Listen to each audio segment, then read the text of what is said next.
my nightmare. Every town has an Elm Street. Let's get high. Come to Freddy. We need you, Jesse. We got special work to do here, you and me. You've got the body. I've got the brain. This is God.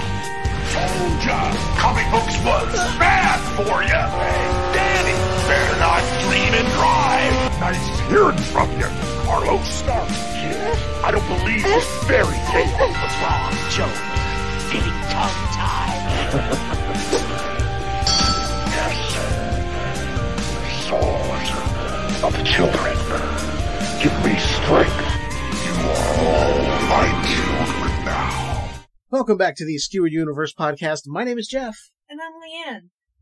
And this is the first of our series of episodes where we're doing a retrospective on the Nightmare on Elm Street series. And of course, we gotta start off with the one that started it all. The movie that created New Line Cinema from 1984, A Nightmare on Elm Street. The kids of Elm Street don't know it yet, but something is coming to get them. There's something out there, isn't there?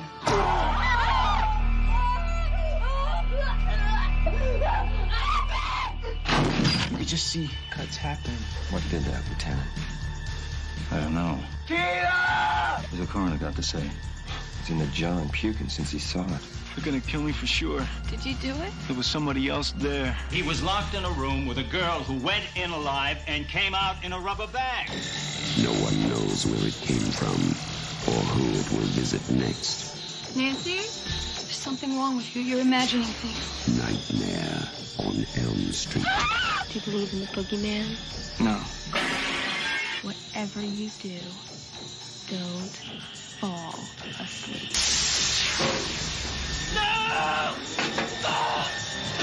She's the only one who can stop it. If she fails, I'm your boyfriend now, Nancy. no one will survive.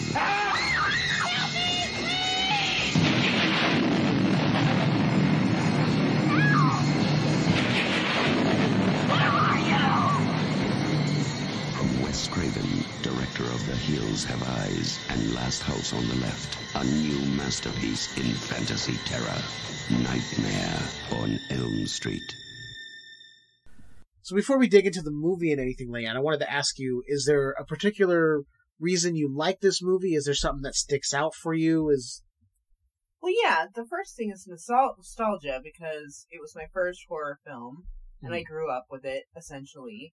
And I also love, because of, like, the dream aspect of it. The dream aspect has always been fascinating to me. That was one of the things I really liked when I first saw this one. Was there anything else that stood out to you? Like, do you remember, like, the box art or, like, the poster standing out when you were little, like, seeing that? Yeah, I remember the claws, like, or the blades being over what's-her-face. Right. And her having, like, that terrified look. Yeah, that's what I remember. Okay, yeah, that's what I remember seeing, too. My own experience was Freddy terrified the shit out of me as a kid. Funny enough, this was not the first Nightmare on Elm Street movie I saw. Because growing up, one of the local stations would play 3, 4, and 5. Like, all the time. Mostly 4 and 5. 3 was like a rarity to play. Which I think is why I have such an affinity for Dream Warriors, but that's another show. But I remember seeing those standees in the video stores and the poster. Just iconic imagery that just gets burned into your brain. Now, speaking of that, speaking of the movie, I should say, have you seen it recently? Have you rewatched it anytime recently? Is it one of those that you just know offhand, like you can recall scenes from the movie, or? No, not really. I couldn't even tell you which ones were. I can't tell you which one 5 was or which one 3 was. I think 2 was with the, like, gay controversy. Yes, Freddy's Revenge. The second one, yeah. That's basically 3 is the one where it's in the asylum, right? Yes, 3 is in the Senate. Dream Warrior, yes, whatever. Dream Warriors. I remember not liking that one. Yeah, you're not a fan. No. So there's the original. Yeah. Part 2, Freddy's Revenge. Yeah. 3 is Dream Warriors. No. 4 is The Dream Master. 5 is The Dream Child. Part 6 is Freddy's Dead. 7 essentially is New Nightmare. And then Freddy vs. Jason. Yeah, I think it was like the fifth one. 5th one. 5th or 6th. That I remember watching. Yeah. This one I didn't come to later until I actually bought one of the first DVD box sets. And it was the original through Freddy's Dead. Actually, no, scratch that. It did have New Nightmare. It was one of the first box sets I ever owned. Why I got rid of it, I don't. I kick myself every day for getting rid of it. Because the box, it was this like black and bronze image of Freddy. It was really cool, but that's when I saw the first film was when I owned that box set. Which was many years later, after I had already seen 3, 4, and 5. Interesting. Yeah. So I had this knowledge of Freddy, who he was. I knew there was a Nancy in the film. I knew some things, but I didn't know all of it. So, the 1984 Nightmare on Elm Street film is basically the story of Nancy and her friends, Tina, Rod, and Glenn, all experiencing these nightmares of this guy in this dirty hat, this old red and green sweater, and razors on his right hand. He starts killing them one by one. Nancy ultimately is your survivor girl. She faces him head on. The whole time she's dealing with an alcoholic mother, her father, who is the lieutenant at the local police station, her family life is pretty messed up because her parents are divorced. They're no longer together. She lives with her alcoholic mom. Her boyfriend, Glenn, I don't think he wants to admit he's had the nightmares. You have Rod, who is the juvenile delinquent of the bunch. You have Tina, who's Nancy's best friend. All this goes on as Freddy is offing her friends one by one. She ultimately has to confront him, face him, overcome the evil, or so we think by the end of the film. And it left the door open for all of the sequels that we have now. That is just the basics. Leiann, are there any scenes that you remember, or is there anything in particular that you liked about that original film? Well, the scene that sticks out the most is when she's trying to walk up the oatmeal stairs. Right. That one, when I first saw it, I went, oh. Even as a child, I was like, oh, that isn't good. It's not good, but you also have to remember, early 80s, very low budget. This was like a make or break kind of deal for these guys. Lots of tension on set, not much money. They were trying to put this thing together so they could release it and see what would happen. So I'm willing to forgive little things like that. Like I was looking earlier today, compiling some information for this, and they were talking about mistakes in the film.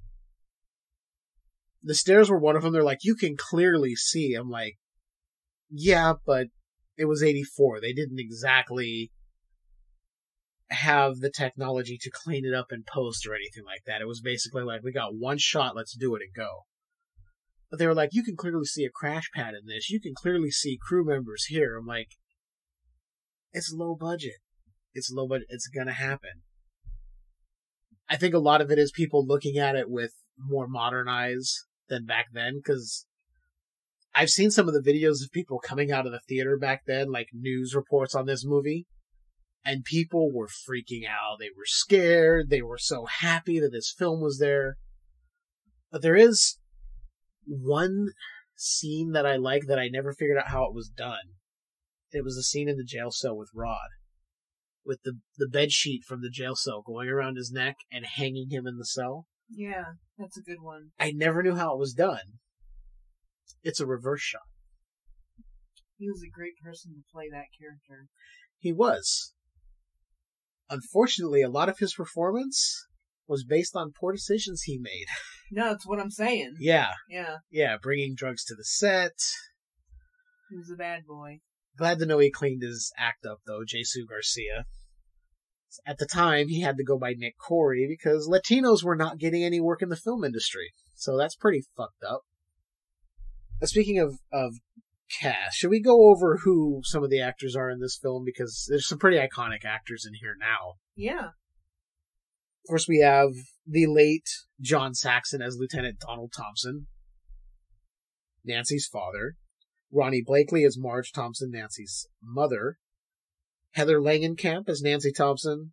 Amanda Wyss as Tina Gray. As we said, Jesus Garcia playing Rod Lane. Of course, Johnny Depp as Glenn Lance. Charles Fleischer, the voice of Roger Rabbit himself, as the doctor at the sleep clinic Nancy's taken to. Lynn Shay as the teacher. And of course, the man himself, the one who brought to life the icon of our nightmares, Robert Englund as Fred Krueger, as he is billed in this first film. I always forget that he is credited as Fred Krueger in this first one. Just a really solid cast. Like, nobody turns in a shitty performance in this movie. No, it's really good. Like, the acting is solid. The effects, while you can clearly see now in, like, 2023, they can be dated. They're still solid. There's no, you can see where the appliance is on the chest of Tina. We're all watching it now in HD, high definition, 1080p screens, monitors, whatever. But you can clearly see that if you saw this on the big screen in 1984 when this was released, it would have been so terrifying to watch that. It would have been so cool to see that. Yeah, plus there was a decent amount of blood. Yeah, there was supposed to be more. Really? They probably had to cut it down. So, let's get into some of the behind the scenes stuff. So, I'll get to what I was talking about with more blood. The scene where Tina's killed in the beginning, that was all done in a rotating room. They got the idea from a Fred Astaire movie where he was dancing all around the room in this film, like dancing up the walls, dancing on the ceiling. So to get that, they built this room on a gimbal, so like two people would just be able to spin it, and it would rotate. So they had her moving all around, doing everything. And at one point, and this is all fresh in my mind because I watched part of the Never Sleep Again documentary earlier, so I could have this fresh. The actress playing Tina got so disoriented, she was feeling like she was going to throw up. She was dizzy, just sick. So Wes Craven came through the set. He came through the window of the house, so he's like coming through the wall. Standing there going, look, I'm standing here. You're laying right next to me. It's fine. He goes, so I was trying to calm her down, but I was starting to feel very nauseated and disoriented, so I had to make it quick. Now, they reused the room for the scene you're talking about with all the blood. The Johnny Depp kill. So, they had the room built. Wes Craven is mounted in a chair for his camera so he can watch everything. They pull Johnny Depp through the bed. They spin the room. And as they're spinning it, the red liquid, the blood, comes pouring out of the bed. So this is the fountain effect we see in the film. All that blood hit the electrical lights and all that equipment, electrified the water. The guy pouring the water on the other end got electrocuted. People were trying to get out of the way so they wouldn't get electrocuted. So not one person was like, where's the blood gonna go after we pour it? They didn't think about that. Yeah. Because then what happened was all this water and this blood was inside this room, and it was shifting the weight, making the room sway back and forth. People were getting knocked over, cables were getting ripped out. Wes Craven said there were sparks going everywhere. He's in this chair, upside down, waiting for them to figure out how to reorient the room and make it safe for them to do so without somebody getting fatally electrocuted. So it was a bunch of errors that led to an iconic scene. But the Tina kill was cut down. That's where I was. I misspoke. That wasn't all the blood. There was going to be more. When she would come down from the ceiling after you see the slashes in her chest and hit the bed, she was going to hit. There was going to be a big splash of blood. They had to cut it. So what you see is her hit. They immediately cut to Rod. You see a little bit of blood on his face. And then she just rolls off the bed. You can see all this puddle of blood on the bed. They had to cut the impact of her hitting and the splash. Like, you can't have blood splashing. That's not cool. Okay. You can show razors cutting a chest. You can show his face getting ripped off, but splashing blood is where you draw the line. Alright, well. Interesting. Do you know any other behind-the-scenes facts of this movie? No. No? Would you like another one? Of course. So, you notice how Robert Englund always kind of stands with one shoulder sort of down? The hand that's wearing the glove he's always kind of cocked in a weird position. Sure. The glove is heavy. So he noticed it was throwing his posture off. So he just went with it? He just went with it. He thought, oh, this is like an Old West gunslinger. Like, that's my gun at the ready. It would weigh me down. So I was like, okay, that's a thespian right there. Just like, I'm going to use this to my advantage. It makes sense. It does. The makeup for Freddy was actually conceived while somebody was eating a pizza. He started playing around with the pepperoni and pulling the cheese up over and figured out that's how he wanted to do the makeup for Freddy's face. It's pretty genius, actually. The mind of a makeup artist is a brilliant thing. Yeah. They can take a pizza and go, I can use this to figure out what I want to use to make the makeup effects. Then apparently, after shooting, because they weren't sure what was going to happen, Robert Englund is pulling these appliances off his face and just tossing them behind him, and there's special effects members running behind with bags, picking up all the pieces and going, okay, who got what? Trying to figure out who got what so they could go take it back and get it all ready for the next day. It sounds like it was crazy. Yeah. And then, do you know how they did the scene where Freddy leans down through the wall? I don't know how they did anything. It was a sheet of spandex. So they did that, and one of the effects guys just leaned into it, and then would lean back, and they would create that effect. Which, this is the only time we're touching on the remake of this movie in this series, because it is not going to be included. The remake did a really shitty CG version of that, and every time I see that, I get mad. Just because it looks so terrible. And I get people be like, well, it was 2010. There were still really good computer effects in 2010. They could have cleaned it up or just went practical.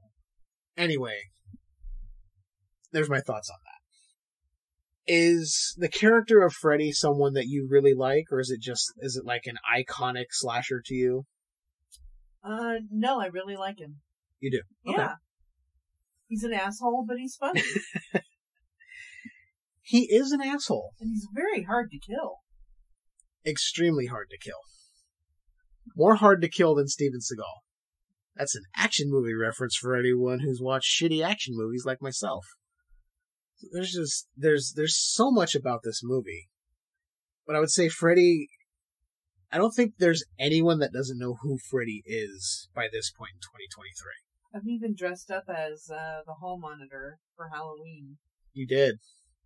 I was watching part of the movie earlier and that scene came up. Like, where's your pass? I was like, hey! Leiann was her for Halloween one year. Yep. It was a perfect costume. You pulled it off. Thank you. I think you even had the glove too, didn't you? Of course. Yeah, I didn't even remember what even happened to the glove? I don't remember. Shit. We may have lost the glove.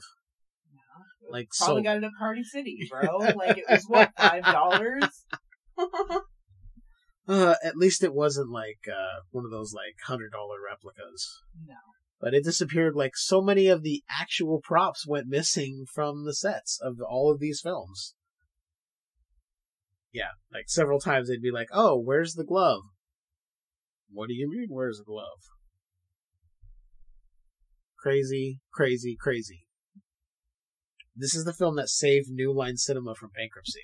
Interesting. Which is why New Line is touted as the house that Freddy built. Okay. That movie was so successful, it pulled them out of financial rears. Which is why New Line for years was like, yeah, we're totally down to make more of these movies. We appreciate what these movies did. Unlike the other side is Paramount, who was producing the Friday the 13th franchise. absolutely hated the fact that these horror movies were making money and they continued to make them. I don't get it. I don't get that side of the coin. It's like, these movies are generating income for your production company, for your studio, Paramount. And you're like, ugh, we fucking hate the fact that it's bringing in money and we have to keep doing it. Dude, they did not cost you that much to make, and you were making double, triple, quadruple your budget back. Whereas New Line was like, yeah, we're happy to keep making these movies because we know that we wouldn't be here without them. I'm like, that's a company going, hey, we appreciate where we came from. Stupid mail alerts coming up as I'm trying to look at something here because I saved a bunch of stuff. So, at the time, so you know the famous nursery rhyme, right? 1, 2, Freddy's coming for you. That was conceived by Heather Langenkamp's boyfriend at the time. He came up with the nursery rhyme, and then they set it to the tune and figured out, and who knew? Who would have known? He was a musician and just came up with it.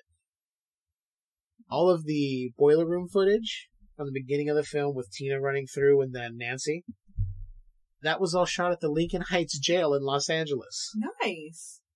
Very nice. And still, even now, I was watching, like I said, I was watching part of the opening of the film earlier, and it's so claustrophobic when you're in there. Everything is so just so tight together that even now, I'm like, I would not want to be stuck in there with somebody coming after me because I would just feel like I'd have nowhere to go. Especially since everything's hot. Yeah, another level of discomfort. You have the claustrophobic element, everything being so close, the fact that it's so hot.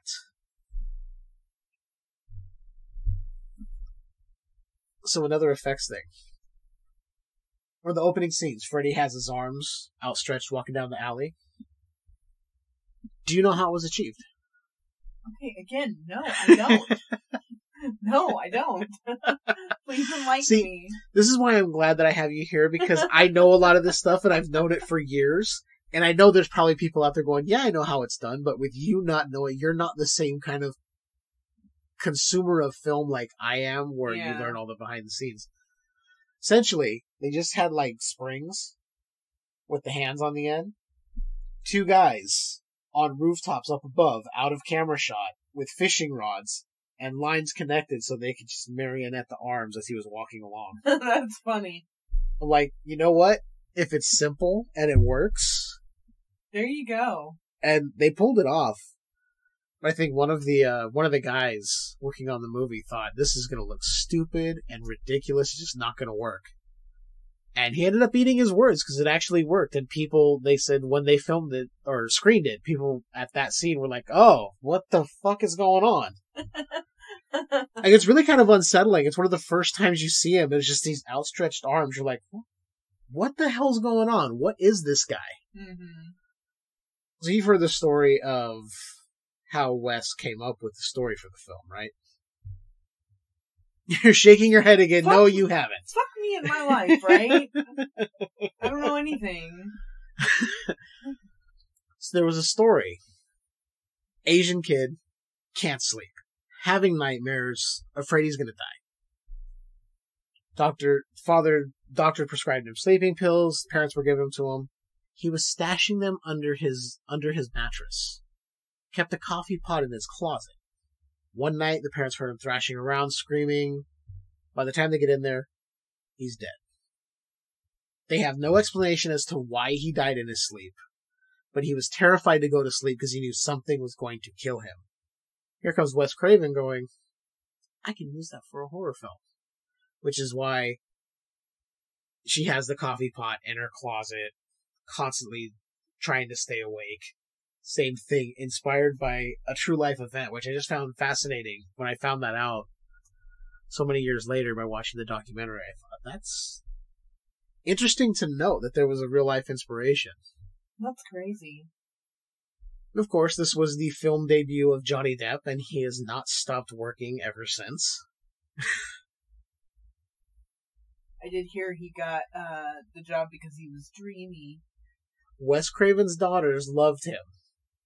He brought home pictures of several actors. It was like, okay, who was it? And they all pointed to Johnny. They're like, him. He was like, this kid? So he goes, I remember he came in. He was smoking cigarettes. His fingers were yellow. He looked sickly and pale.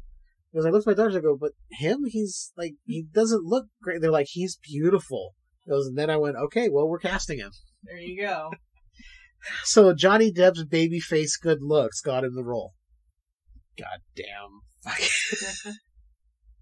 mean, don't get me wrong. He was a good-looking guy.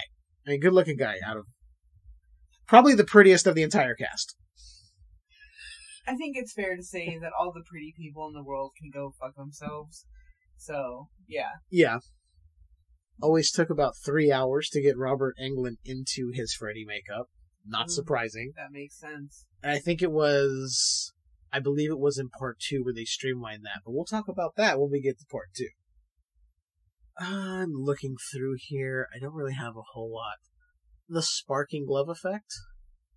They attached the glove to a car battery to get the sparks.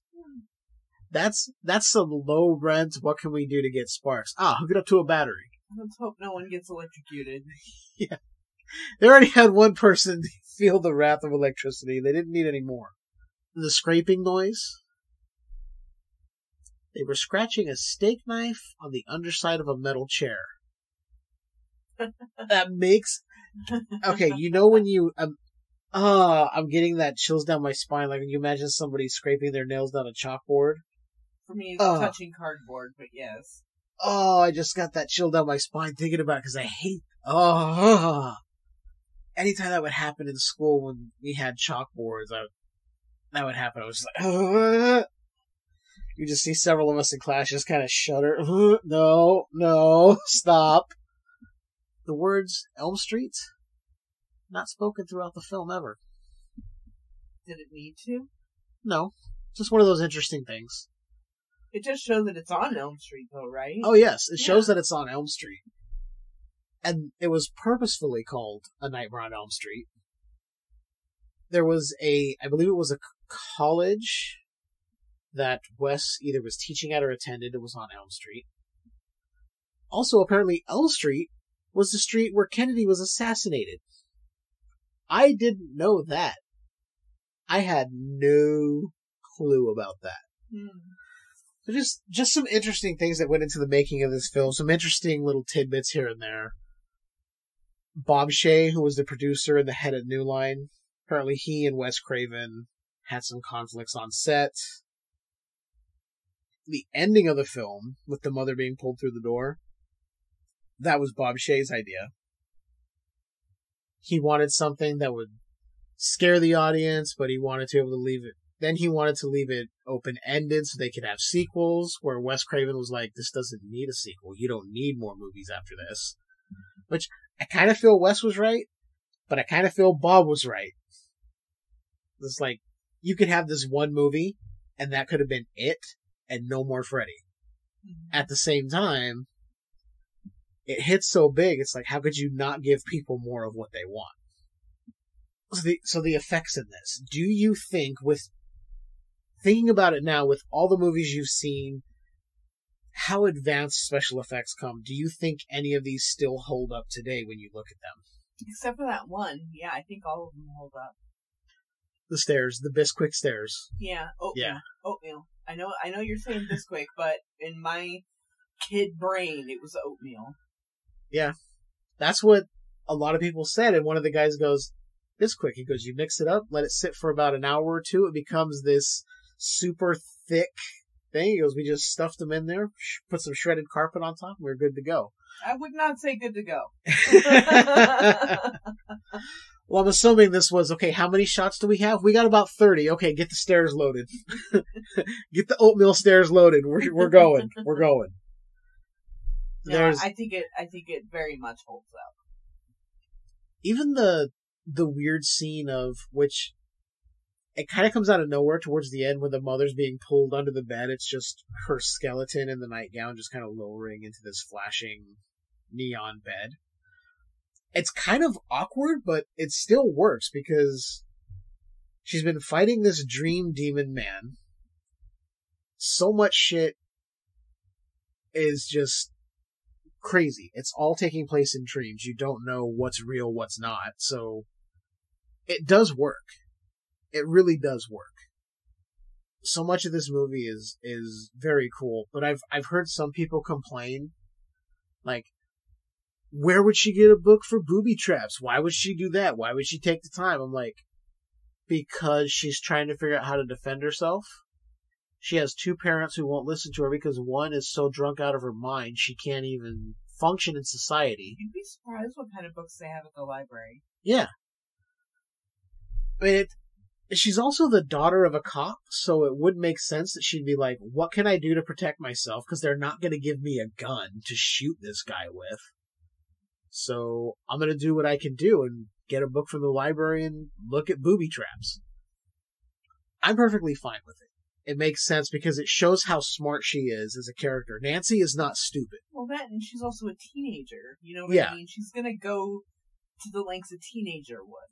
Yeah, a teenager would look up, how can I rig my house? Some people are like, just it's like... You know, just like Home Alone, Yeah. except it's for Freddy. Yeah. You're trying to stop a killer, you're not worried about stopping the wet bandits. Yeah.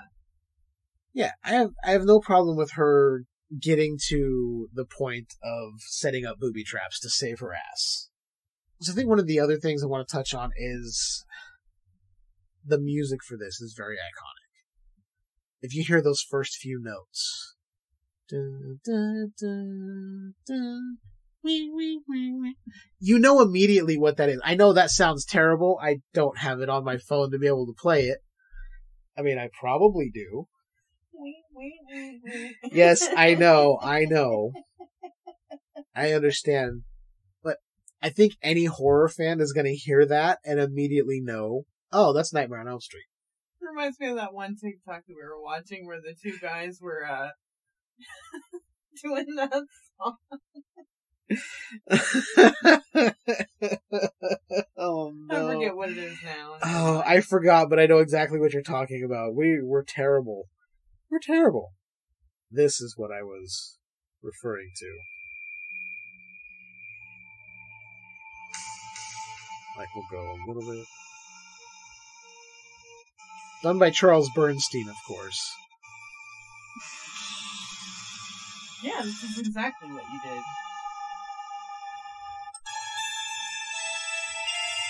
This is what I was referring to.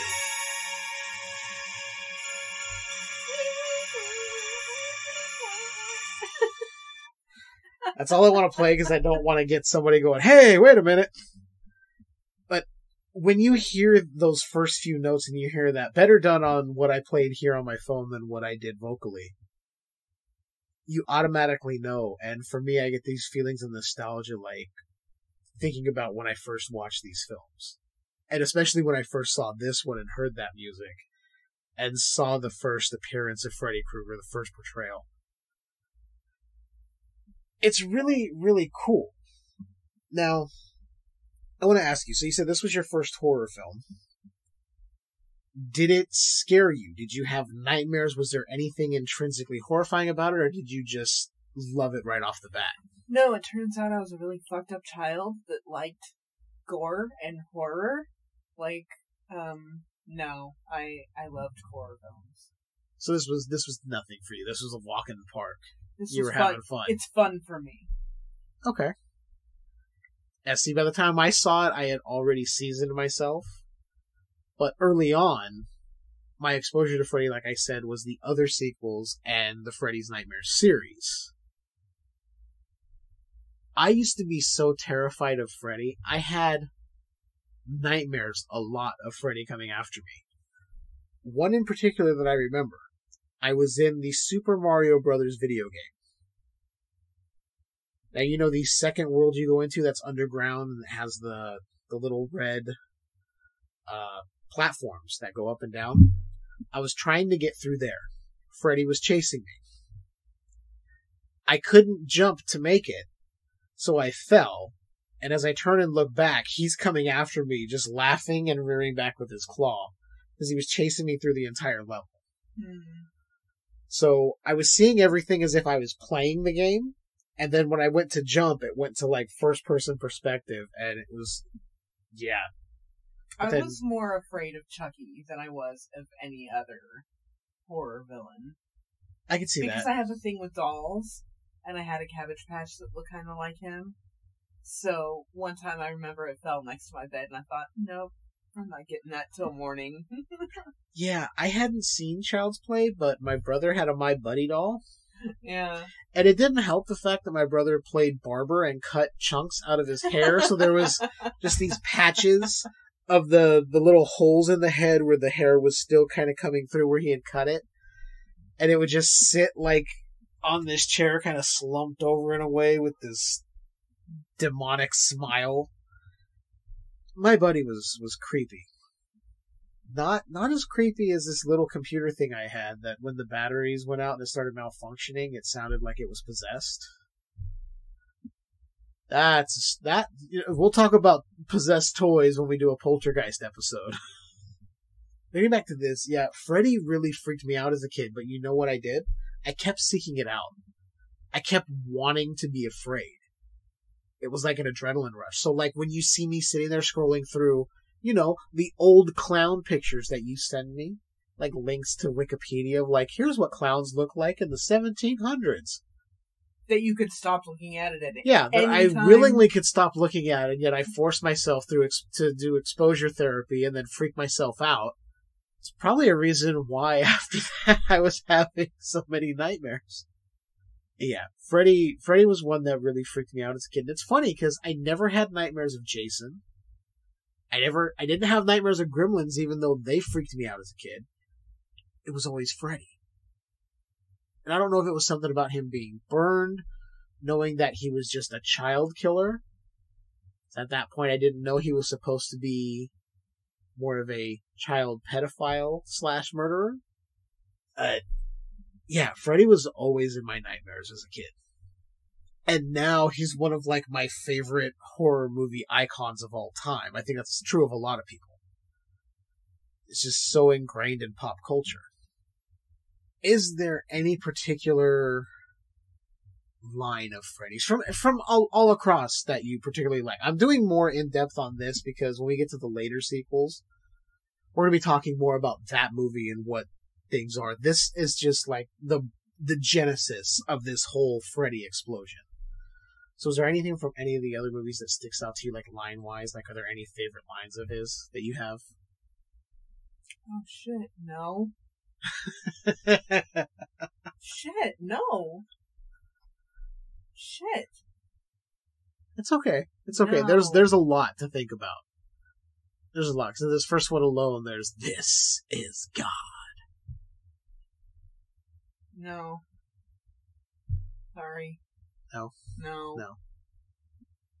I think once it hit, like, I think once you get to part 3 is when you get a lot more of the Freddy spewing one-liners.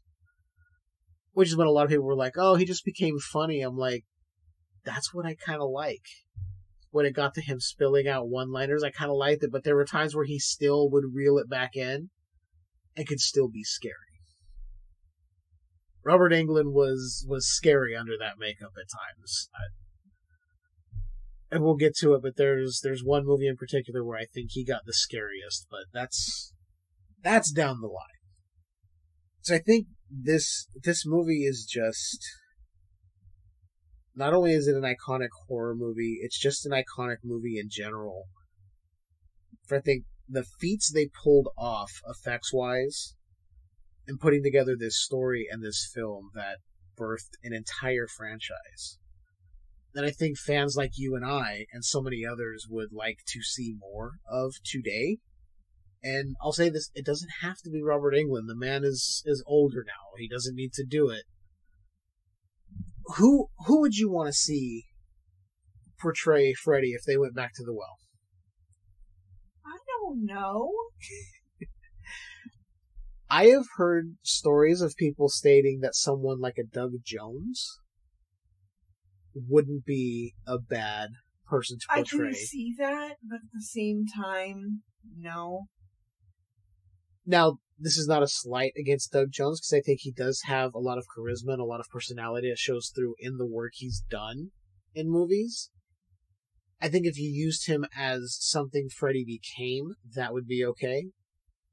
But you gotta have somebody who has the charisma and can pull off going to those dark places, but still maybe pull off a one-liner here and there that kind of throws you off guard.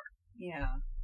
I think Jackie Earle Haley in the 2010 remake did well with what he was given. Had it been a better script and maybe a more thought-out movie, we would be putting him up there in the conversation with Robert Englund as, yeah, these two guys portrayed Freddy so well.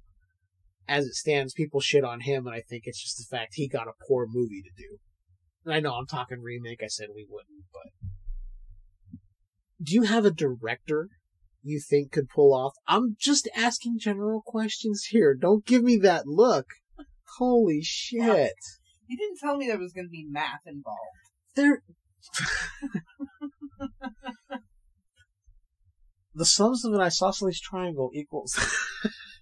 I'm kidding. I don't even know what the joke was. There was a joke from The Simpsons. I don't even know who directed. I think it's Wes Craven, right? Wes Craven, okay. Yes. You are correct. Great. Okay. Him. I pick him. Well, he's my favorite. There you go. Okay. He is dead now, so he couldn't direct a new version. I'm going to throw out one, and probably lots of people will be like, oh, of course.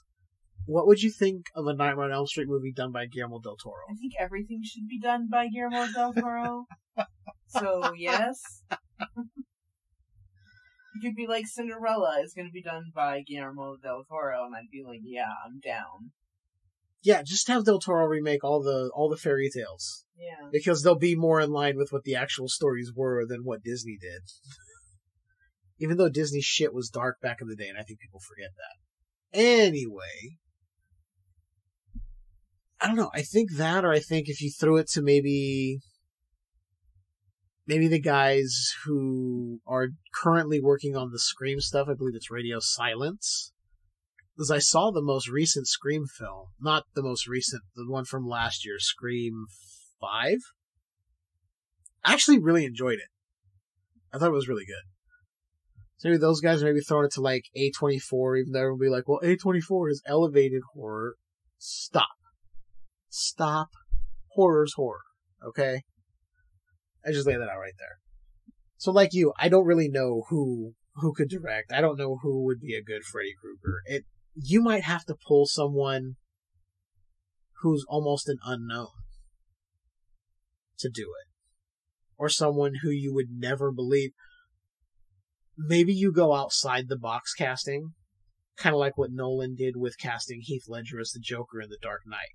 Someone you would never, ever expect to portray a role like that. Find somebody who's done mostly comedies or something, or some romantic comedy guy, and give him a chance. Maybe he'll be the next great Freddy Krueger. I don't know. Post Malone. Make Post Malone Freddy Krueger. Anyway. Leiann, what are your final thoughts on the original Nightmare on Elm Street? I loved it. You loved it? One of my favorites. Okay. So with that, I think we're going to wrap that up here on our first one. You know where to find us. All of your podcatchers, Apple, Google, Spotify. You can find us on YouTube. If you want to hit us up on social media, go on over to Facebook, Twitter, Instagram. We are all over there. Look for Skewered Universe Podcast, or look for Skewered_U. That is our Twitter. You can hit us up there. You can see when we post our shows. Certain things we're talking about. Go on over to patreon.com/Skewered Universe Podcast. Support the show. Get your hands on transmissions episodes. And remember, check out the link in the show notes. We're a Podbean affiliate. You want to start a podcast, use that link. Get a month for free with a paid premium plan. And until next time, Leiann, do you have anything else? Suck a dick. Keep enjoying that universe that's just a bit skewered.